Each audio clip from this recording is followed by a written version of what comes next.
我爱了林琛7年，林琛爱了白月光8年。得了绝症的那一刻，我决定离婚成全他们。林琛却说：“小陆，我们的结婚证是假的。”我也笑着说：“我的体检结果也是假的，我没有得胃癌。”死后，本该有情人终成眷属的林琛，却抱着我的日记哭得撕心裂肺。大家好，开始今天的分享之前，希望你能给人间烟火点个订阅，我将会分享更多优质的内容。癌细胞已经扩散，把你家属叫来，我嘱咐他些话。林琛的电话打了一遍又一遍，却始终没能接通。我和林琛结婚3年，他从不会无缘无故的不接电话，即便是有重要会议，看到我的电话，怕我担心，也会让秘书先给我回个电话。可这一次全无回应。我顾不上听医生的嘱咐，从医院出来，提着一颗心，直奔林氏集团。集团的重要场合，林琛都带着我出席，所以集团上上下下都认识我。夫人好，瞧见我出现，前台小姑娘笑眯眯地和我打招呼，我勉强笑了笑。快中午了，我来给林琛送点炖汤。夫人，您来得不巧，林总今天有事，不在公司。他刚说完，林琛就回过电话来。听筒里，林琛的声音一如既往的温柔。小陆，我在开会。话音刚落，我便隐约听到机场播报员机械的嗓音：从美国乘的飞机马上就要。阿琛，一道甜美的女声钻入我的耳朵里，通话也在那一刻戛然而止。血液从指尖变凉，一路蹦到心脏，再到全身，都冷得彻骨。林琛在国外的朋友很多，可能让他这个工作狂放下手里的工作，宁可撒谎骗我也要去接机的人，除了他的白月光陈仆，再也没有第二个人。我应该早就知道的。林琛的人生座右铭是：凡事都要为林仆让步，就连我这个名正言顺的合法妻子也要靠边站。还记得我们结婚的第1年的冬天，下了好大的雪。第2日，我发现自己一向28天雷打不变的例假推迟了，便兴致冲冲地通知了林琛这个好消息。那你先去医院做个检查确认下吧。和我的雀跃激动相比，他淡定的简直就不像是个要做爸爸的人。我的热情也被浇灭了大半。瞧见门外大雪时，还犹豫了一下，怕滑倒伤到孩子。我转念想到林琛的淡然，又觉得是自己太过小题大做，兴许只是例假延期了，并没有怀孕。可当我拿到 B 超检查结果，确认怀孕后，又激动地给林琛打电话，想要和他一起庆祝这个好消息。电话打了一个又一个，始终无人接听。我只忙着给他打电话，没留心脚下台阶沾了雪太滑，就那样摔了下去，孩子就那样没了。医生担心孩子没流干净，又给我做了一次刮宫。当我躺在手术床上，疼得死去活来时，林琛迟来的电话终于打来了。怎么样，检查了吗？眼泪无声地从脸上滑落。我听见自己说：没有。也许是我声音太过冰冷，林琛终于意识到一丝不对劲。你是不是身体不舒服？阿琛，婚礼就要开始了。那道嗓音犹如凌迟一般，搁在我的心上，比刀子在肚子里刮还要疼。我深爱林琛7年，从大1追到大4，他一直都没有多看我一眼。突然有一天，他答应了我的表白，并很快向我求婚。恋爱期间，他从没和我红过脸，即便是我在任性的要求，他也会毫不犹豫地答应。不懂爱的我曾经以为那是深爱，一度为此沾沾自喜。好啊，看到你结婚，爷爷就能放心走了。婚后，林琛爷爷的话犹如一盆冰水泼到还沉浸在新婚蜜月的我头上。林琛是个好人，他只是不爱我。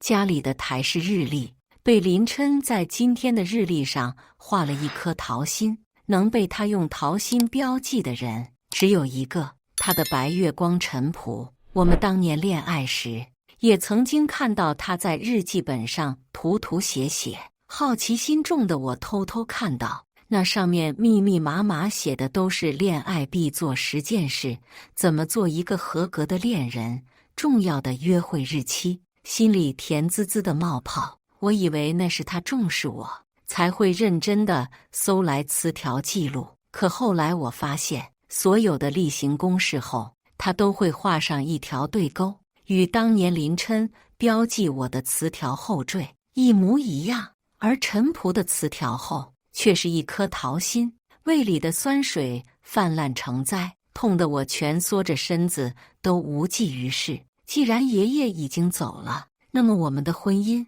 也可以结束了。当年提出离婚时，林琛慌了，他扑过来紧紧抱着我，沾染了秋日凉意的嘴唇执拗地亲吻着我的脸颊、脖颈。小鹿，别走。林琛出身财阀，长得好，才识却比长相还要好。可那夜，天之骄子的他却像一个患得患失的孩子般抱着我，片刻不敢松手。我心软了。那么多先婚后爱的言情剧里，完美无缺的男主最后都爱上了一无是处的女主。我也很优秀，家世相貌样样拿得出手，没道理拿不下林琛。可就在我最后的日子里，林琛的白月光陈朴回国了。今天之所以不能陪我去医院检查，就是要去接他朝思暮想的人。陈朴回国的当天，我便看到他在朋友圈发的照片，留着温柔披肩发的女孩手捧一束百合，站在首都机场，笑颜如花。照片下配文：原来你也还记得当年。当年吗？林琛送给我的第一束花不是玫瑰，而是百合。我并不喜欢百合，就问他为什么送百合花。他说，有个女孩交给我，象征爱情的花语不是玫瑰，是百合，寓意百年好合。如今他终于有机会把这束花送给他真正想要百年好合的女孩。吃下止痛药才刚偃旗息鼓的胃，在这一刻又闹腾起来。我终于还是没能扛住，为数不多的食物涌上食道，冲刷着喉头。我爬起来，跑进了卫生间，呕吐物夹杂着鲜红的血喷溅而出，星星点点刺痛了我的双眼。林琛被我吵醒，关切的声音透过门板传进我耳朵里：小鹿，你没事吧？我爬起来，把喷溅到墙面和地板的血冲刷干净。没事，最近可能吃坏肚子了，兴许是我脸色太难看。他担忧的想要扶我一把，可手才伸出来，桌上的手机就响了。凌晨时分还会打扰他的，除了陈朴之外，不会再有其他人。他歉意地缩回手，先睡吧，明天我陪你去医院。好。洗完澡躺到床上，我毫无睡意地看着窗外的夜空一点点亮起。从他说要陪我去医院开始，我便在发愁，该怎么在他知道我的病情时，让他少些伤心。能陪着林琛的日子越来越少，只因为谈恋爱时他说我做饭好吃，结婚3年，每一顿饭我都亲力亲为，请保姆就好了。看见我端着一盘糖醋里脊愣在他身后时，他还是和缓了语气：你也不用这么累，我想做给自己的老公吃，还有我们未来的孩子。可惜我没有未来，我们也不会再有孩子。你的生日快到了，想要什么礼物？清晨微光透过窗棂打进来，星星点点落在林琛脸上，衬得他眼角眉梢尽是难得的温情与暖意。我想要健康，可我快死了。我想要他爱我，可他心里装了陈朴8年，那我还能要什么？我想你陪我过完生日，过完我人生中最后一个生日。他说好，虽然多了一个陈仆，可林琛对我却比以往更加的温柔贴心。出门前的离别吻，回家时从连锁店买来的蛋糕甜品，比刚结婚时更加的恩爱甜蜜。可他似乎忘了，我从来就不爱吃甜的。林琛，你如果有了爱人，我会让位的。夫妻一场，我便是在恶毒，也不想让他做官夫。他吻上我的唇，炙热而又投入。别胡说，我只有你。刚结婚时，林琛脾胃很弱，连带体质也不太好。我没日没夜地查阅养生资料，还特地报了养生课程。如今早已成了资深营养师的我，把林琛的身体养好了，自己却活不久了。厨房里热气腾腾，到处都是人间烟火气，胸口下的胃却绞痛起来，疼得我满头大汗，蜷缩成一团。恰巧回家的林琛瞧见了，他慌了神，朝我跑过来时，笨拙的同手同脚，自己都没发现。小鹿，哪里难受？我捂着胸口，强忍钻心的疼痛，挤出一个微笑。傻子，女人每个月都有一回的。清冷的眉眼倏然缓缓舒展开，继而紧紧抱住我，语气颤抖：你吓死我了。林琛很少情绪外露，唯一的这么一回，我的眼泪就再也忍不住地夺眶而出。等我死后，这个世界上还会有比我更爱他的女人吗？我希望有，却又害怕有。做好饭吃不了2口，胃绞痛的我就偷偷跑回卧室吃止痛药，2瓶止痛药，疼的时候吃2片，应该能扛1天。60片，快吃完的时候，你也我也要死了。每吃一次，我都快要被自己折磨疯掉，害怕突发意外。哪天林琛会在第2天醒来看见我的尸体，害怕他会在我死后走不出来，想干脆向林琛摊牌，和他离婚，放他自由。可每次话到嘴边，又都咽了回去。再等等吧，等我身体撑不住的时候，一定早早离开，绝不拖累他。生日来临前的半个月，高中的同学会先一步到来。高中3年，我一心学习，和班里的其他同学并不算熟人。之前的几次同学会，他们也从未联系过我。可这一次，班长却主动邀请我。当晚，林琛回来时，我特意问了他同学会的事，他有些诧异：“你要参加吗？”我摇摇头，要带家属，还是算了吧。林琛不喜欢交际应酬，不喜欢被人关注。他果然松了一口气：“我会补偿你的。”所谓的补偿是什么？我大约能猜得到，不是连锁店的蛋糕，便是甜品。我只是瞧见便觉得反胃想吐，便索性都打包了，快递送给福利院的小朋友们吃。可不想，却惹上了一个更难缠的家伙。那是一个16、17岁的少年，穿着洗得发白的卫衣牛仔裤，支支吾吾地找上我，二话不说就塞给我一把红艳艳的玫瑰。月季，我不认识他，他也不常来。就在我吓得快要报警时，我发现了一个规律：每当我往福利院送一回东西，第2天他肯定会准时出现，给我送上一束花或一幅笔触粗糙的画作。你是福利院的孩子？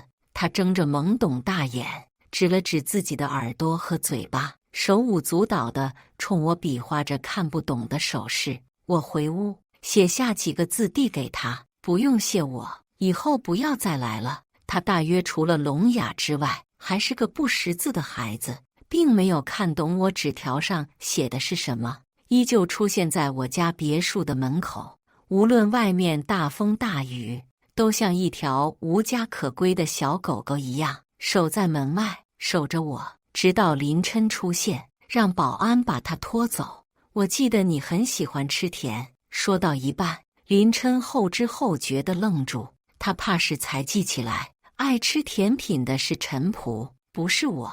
同学会的前1天，我在陈仆的朋友圈里看到他穿着一条露肩晚礼，笑容甜美地倚在林琛身边。当年的巨大校花，校草再相聚，兴致如初见。词条下方，大堆的人点赞恭维，男才女貌，好般配呀！祝百年好合，早生贵子。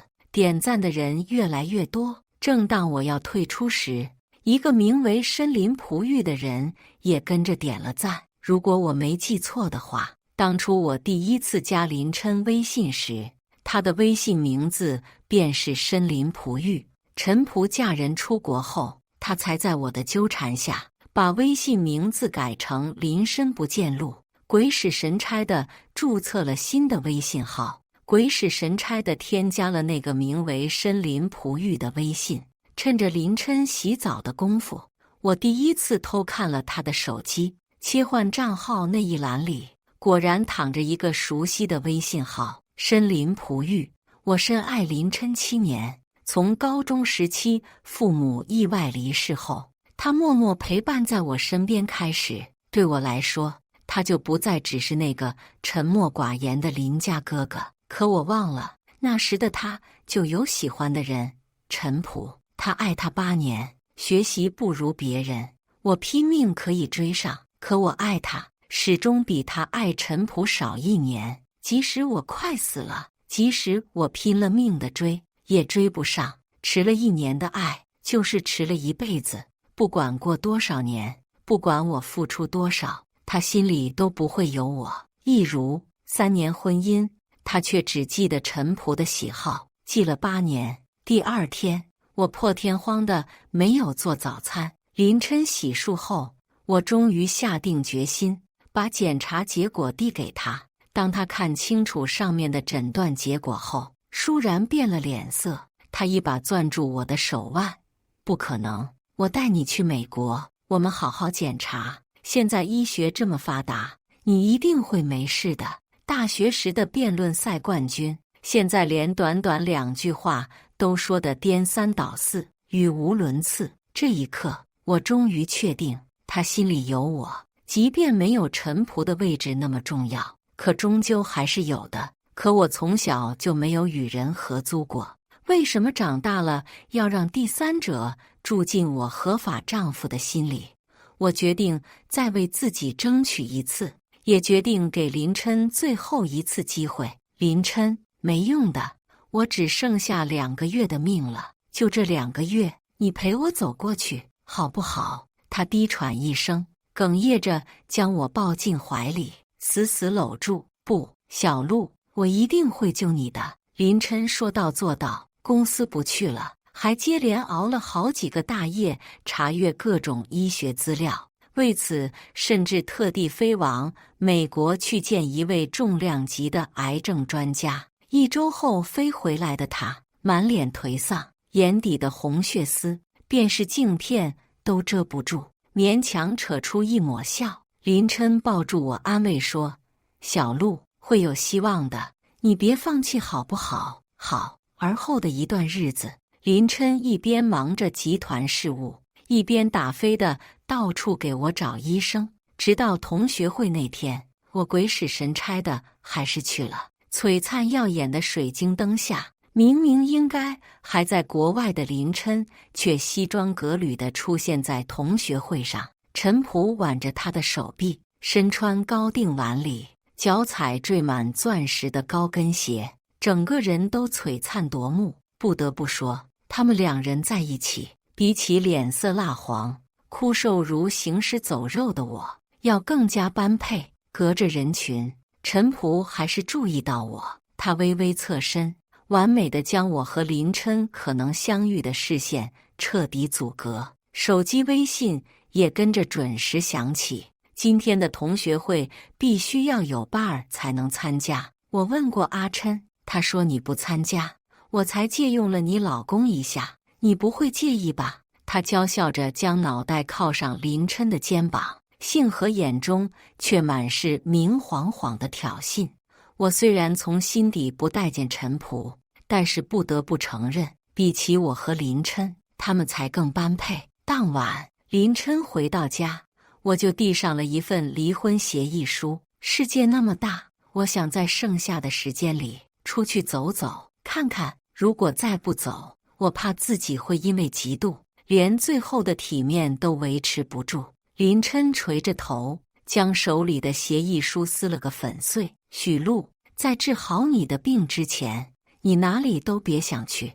我任性地要求他说：好啊，那你也不能再见陈普。搂着我的手臂微僵，他迟疑了片刻，随即便说：好，怎么可能呢？他又在骗我，他以为我不知道吗？陈普就在林氏集团上班，还是他的贴身秘书。可我没有想到，林琛竟然说到做到，真的为我辞退了陈普。下一刻，陈普就约了我见面，衣着和妆容精致，只是眼圈微红，像是哭过。许璐，你别得意，阿琛虽然辞退了我，可他从自己的个人股份中分了5%给我。有了这笔钱，即便是我下半辈子不用上班，也能养尊处优。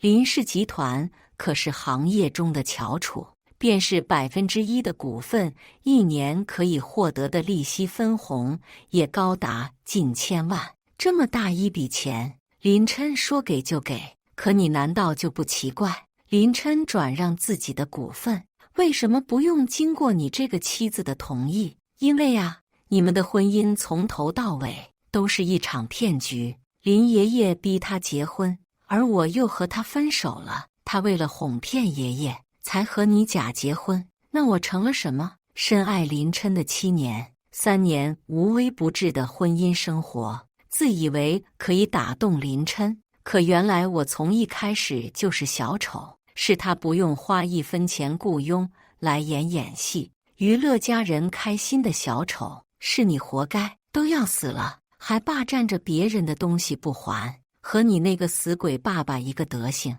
都那么喜欢做第三者。他的每一句话都犹如劈开我尘封记忆的斧头，我千辛万苦不愿意正视的往事，一幕幕在眼前重现。小璐，你爸爸怎么还没回来？找他去。我一言不发地放下书包，回自己的房间写作业。5分钟前，我分明看见爸爸在车里和一个阿姨抱在一起亲吻，那个阿姨是爸爸的秘书。直到深夜，爸爸依然没有回来，妈妈接连打了好几通电话，都是忙音。报警电话打过去，因为不够24小时，无法立案。那个冬日的深夜，妈妈急得不知道打出去多少通电话。我躺在卧室里，看着天花板，也一夜没睡。第二天，别墅区的车库里挤满了人。只见妈妈找了一夜的爸爸和我看见的那个秘书，赤身裸体的躺在没有熄火的车里，早没了气息。初步的尸检结果是，爸爸和情人彻夜睡在车里，因为天气冷开了暖气，在密闭环境内不流通，导致一氧化碳中毒而死。当时在现场还有一个冲着我和妈妈大吼大叫的女孩，女孩的脸和陈普慢慢重叠。原来当年给我爸爸下药，害得我们家家破人亡的是你的妈妈呀。亲朋好友之间的安慰，不管多么委婉，此时此刻都像极了一把把锋利的小刀，刀刀戳在我和我妈的脊梁骨上。我老婆是死在你老公车上，你们家别想撇清关系，告诉你们，这事没有1000万别想了结。陈普爸爸上班打卡似的，每天来我家大闹，妈妈一个人扛起所有的流言蜚语，扛起群龙无首的家族企业。他一面应付着无理取闹的陈普爸爸，一面偷偷取证。时隔1年，终于拿到证据，证明是陈普妈妈主动勾引我爸，甚至不惜给我爸下药。好在我爸中招后，以此索要巨额钱财。无业游民的陈普爸爸和陈普身上穿的、吃的、用的都是我爸爸的钱，妈妈却并没有追缴的意思。用他的话说，这场丑闻没有一个赢家，幸存者都是受害人。明明决定离婚，成全林琛和陈普的。可这一刻，我后悔了。林琛可以娶任何一个女人，唯独不能是陈普。你胡说，是你爸爸诱奸我妈妈，你是他的女儿，身体里流着的也是他肮脏的。我忍不住喘着粗气，手里热气腾腾的一杯开水，一滴不剩的全都泼到了陈普的脸上。啊！陈普捂着脸惨叫，疼得在地上打滚。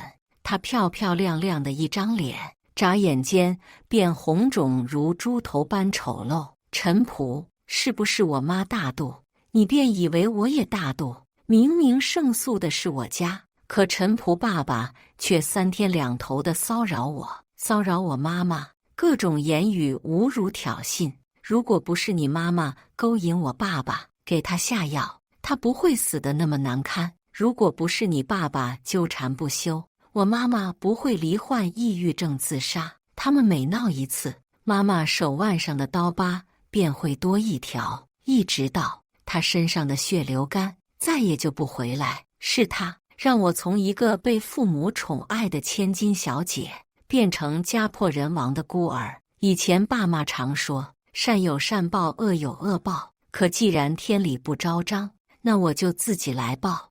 我的人生很快就要走向终点，虽然是失败的终点，可我保证陈普也不会赢。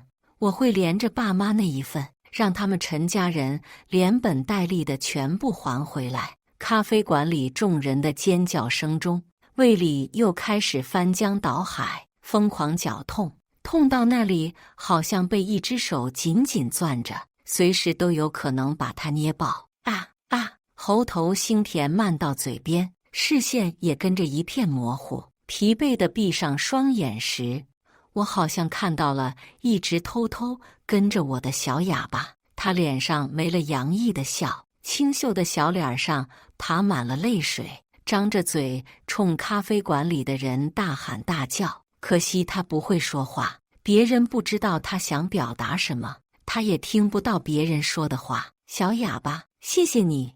我笑着合上眼皮，够了，至少在我死后还会有人为我哭。医院醒来时，小哑巴还守在我病床边，哭得眼睛都肿了。见我醒过来，他巴巴地送上一块蛋糕，冲我比划着让我吃。我还没有拒绝。医生进来瞧见了，他现在还不能吃东西。小哑巴听不见声音，依旧眨巴着大大的眼睛，执着地保持着喂我的姿势，笨拙的动作像极了小狗狗把自己舍不得吃的肉骨头叼给主人。我张开嘴咬了一口，甜腻腻的口感勾动胃液，在胃里横冲直撞。小哑巴却笑了起来。医生满脸不赞同，如果不吃，我可以多活几天吗？并不能。既然如此，那只是吃一口就能让这孩子高兴成这样，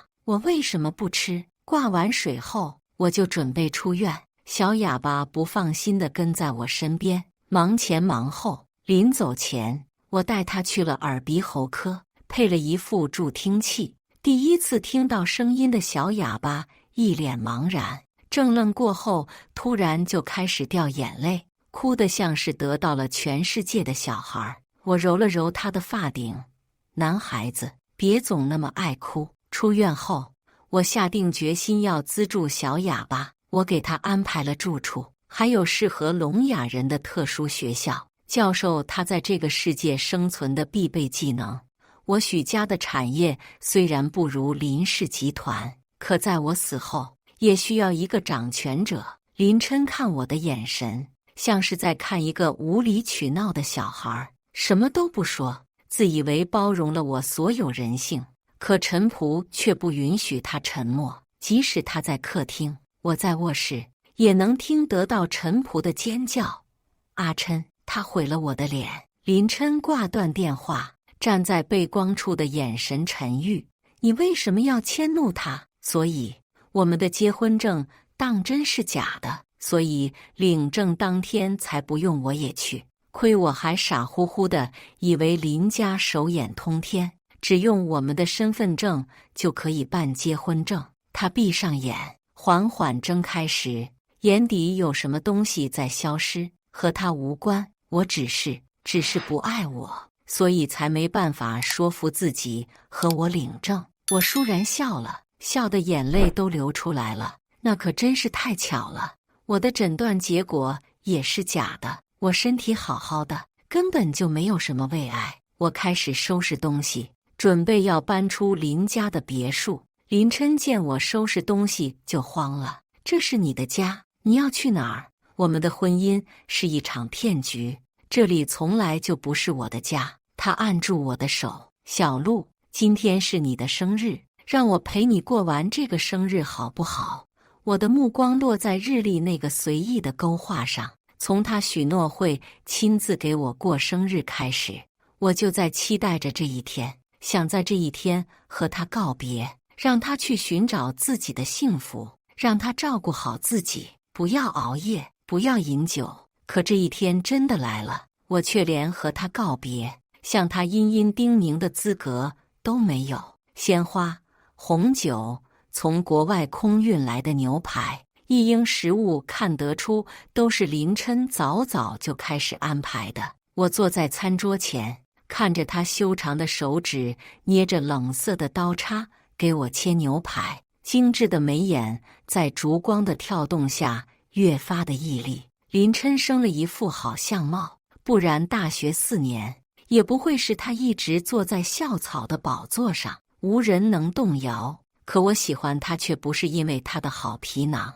我永远记得那一天，爸爸去世，妈妈抑郁症，每天都把自己关在家里。大雪的天气，我给妈妈做好饭，自己却来不及吃一口，就急急忙忙地跑去学校，深一脚浅一脚的，不知道摔了多少回。是他把我搀扶起来，进到阶梯教室后，还递上了一杯热奶茶，暖暖的，直淌进心底。说说你吧，为什么会那么执着陈朴？林琛也给我讲了一个故事，在他的故事中，陈朴就像一棵坚韧不拔的小草，明明生活在最底层，却拼了命的想要往上爬。这种韧劲儿，还有他明明很难过，却强颜欢笑的模样，让他很心疼。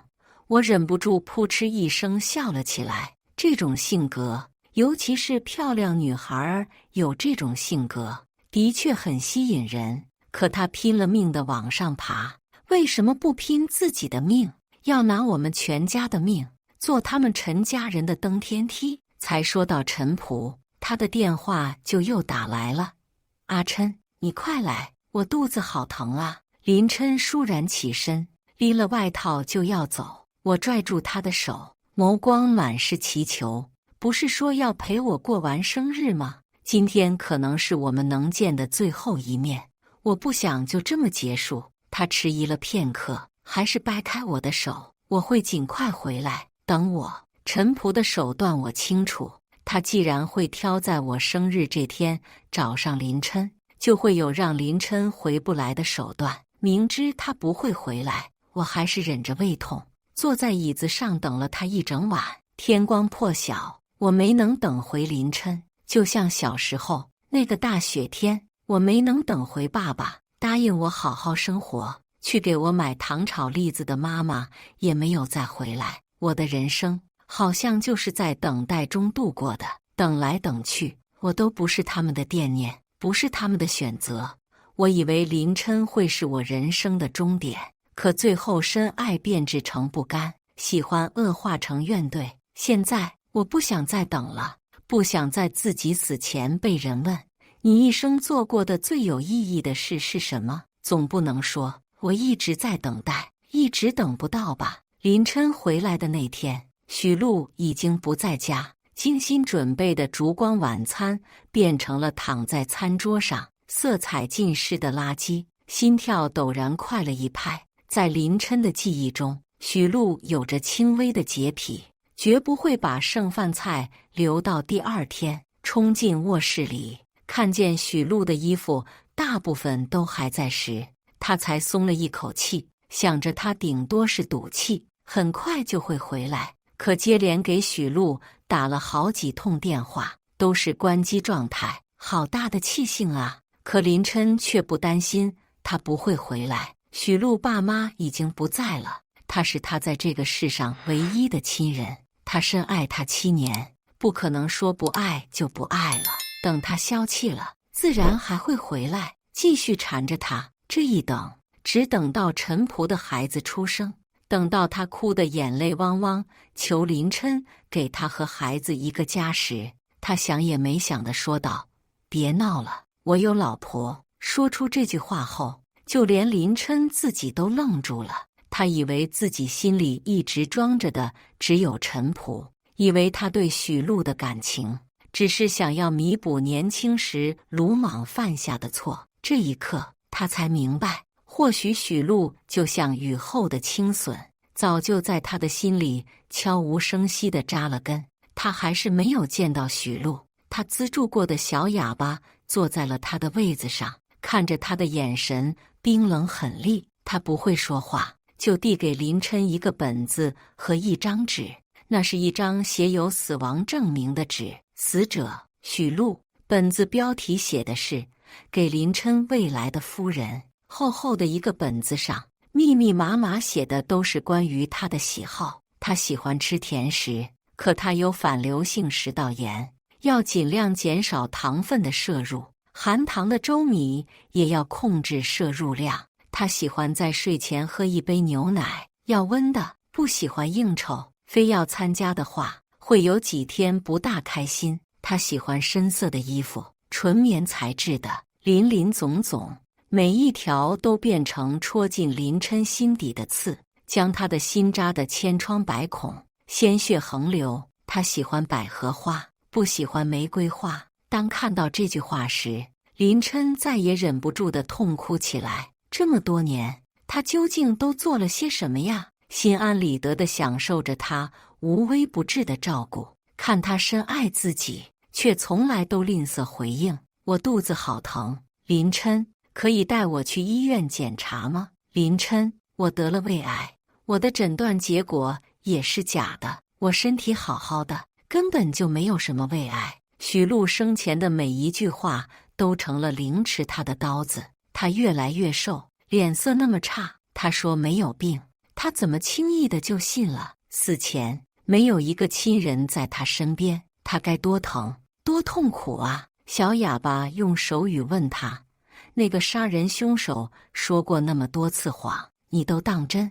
为什么姐姐的话你从来都不听不信？还是你觉得不管你对他多差劲，他都不会离开你？他临走前疼得连我都不认得，却还在喊你的名字。我想把你叫来，他说不要告诉你，让你慢慢忘了他，结婚生子，好好过日子。杀人凶手，你说的是陈仆？小哑巴嘲弄地笑了笑，你该不会还不知道吧？害死姐姐爸妈的是陈仆的家人，在姐姐生病后，步步紧逼，不断刺激她，害得他惨死的还是陈仆，他们全家都是杀人凶手啊！林琛瞬间失控大吼：“不可能，不可能！”许露在生日那天问他为什么会喜欢陈仆，他是怎么回答的？他说陈仆一家被恶人害得很惨，很可怜。恶人？如果陈仆一家才是恶人的话，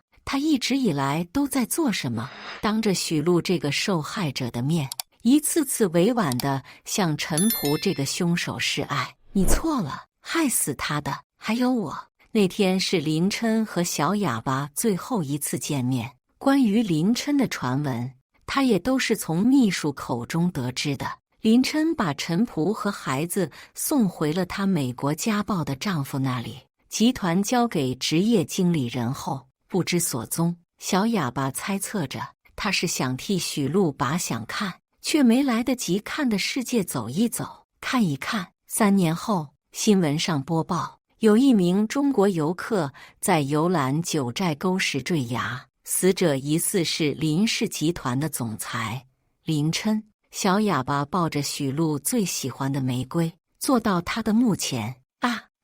他在那里一坐就是一天，直到天色彻底黑了，还嗓音嘶哑地喊着什么。新来的守墓人好奇就问：“那哑巴喊了一天，喊什么呢？老员工目光沉重，他在练习3个字。新来的会心一笑，哦，是不是我爱你？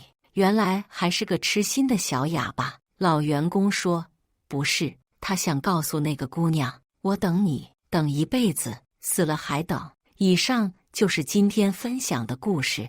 大家有什么想说的、想吐槽的，欢迎在下方评论交流。也更希望能给人间烟火点个订阅，我将会分享更多优质的故事内容。